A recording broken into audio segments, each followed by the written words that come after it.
Hi, Doug Capella here. You might be wondering why I've made this video, and I'd like to just first of all introduce you to myself, tell you a little bit about who I am, where I come from, and if you like what I have to say, maybe down the road we can get together and you can tell me a little bit about yourself.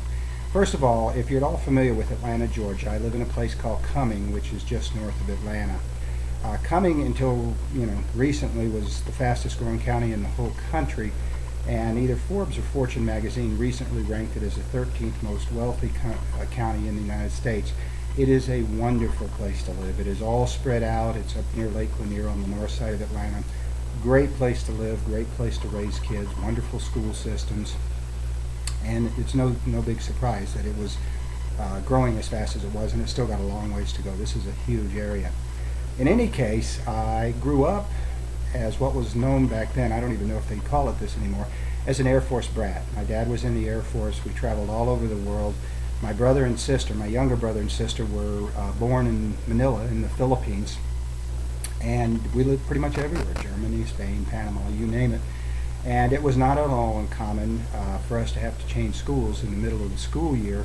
And we didn't just change schools, we changed countries. So you can imagine we had to make all kinds of new friends and leave friends behind, and it was different. I can remember one time as a teenager I had to switch schools 4 out of 5 years in the middle of the school year. So you learn to accept change, and because everybody else on the base was pretty much in the same position, that's just the way it was.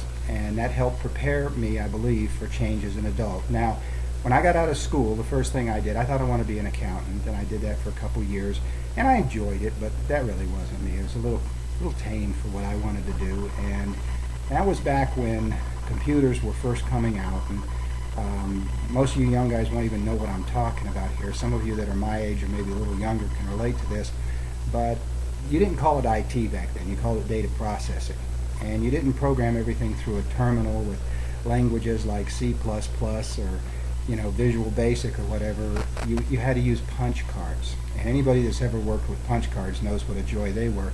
But back then it's all we knew, and it's pretty much just a sign of how far the industry has come in some 30 years. I mean, it's amazing. At any rate, I did that for about 10 years, and I enjoyed it. I enjoyed it a lot. I worked for a couple companies and realized I was mediocre. I really wasn't that good. I mean, I was okay, but there was a lot of better programmers, and that clearly wasn't my calling in life. And so in my late 20s, I fell into sales, and I loved sales. I loved the interaction of dealing with people, and that's what I do to this day. I originally started out selling scanning cash register systems to drugstores for 20 years, which allowed me to fly all over the United States and Canada, which was a lot of fun, and I got to see the country and a lot of other places.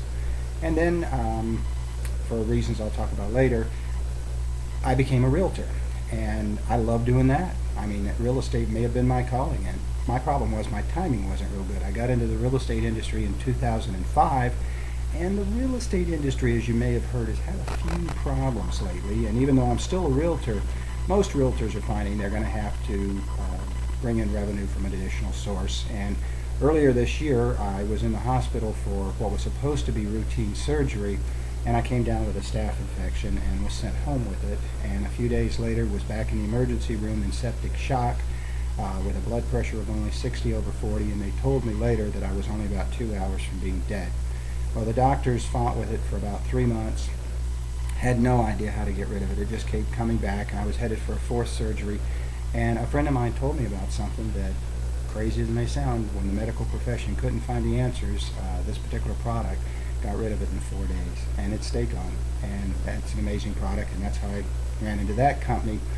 And we've been sharing it with other people, and it does a lot of good things. I mean, staph is certainly one of the major things it works with, but it works with migraines and migraines and arthritis and all psoriasis, you name it, all kinds of things, and I'd be happy to discuss that with you. But I found that I needed another vehicle to help me find people that were like-minded.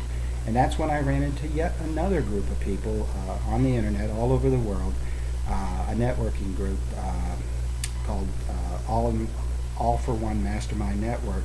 And these are some of the most brilliant people I've ever met. They're wonderful, and most of them are young enough to be my kids.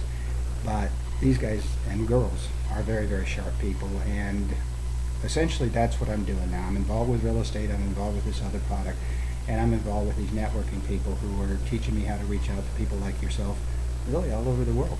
So that's my story. I'd love to hear yours, and if you'd like to hear more about mine, I'll be more than happy to share it with you. Just get in touch. Okay? Thanks a lot. I hope to hear from you.